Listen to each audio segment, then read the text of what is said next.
Koorsada afka Hindiga Hindi Paఠ్యక్రమం casharka toddobaad. Casharka waxa uu ku saabsan yahay erayo shabdo.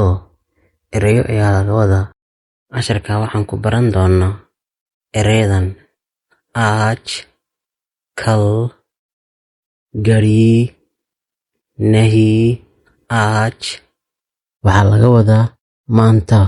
Kal waxaa laga wadaa beri. Gari waxaa laga wadaa saacad. Nahi waxaa laga wadaa maya.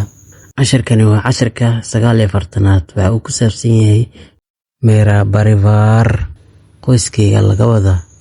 Qof ayaa hadlaya waxa uu leeyahay meera naam Saabir hai, मैं मुंबई से हूँ, मैं 13 साल का हूँ, मैं high school एक हूँ. मेरा परिवार qoyskeyga. मेरा नाम magacayga Saabir hai waa Saabir. मैं aniga Mumbai से हूँ, Mumbai ayaa kasoo jeeda. मैं हाई स्कूल एक हूँ, fasalka koowaad ee dugsi sare ayaan ahay.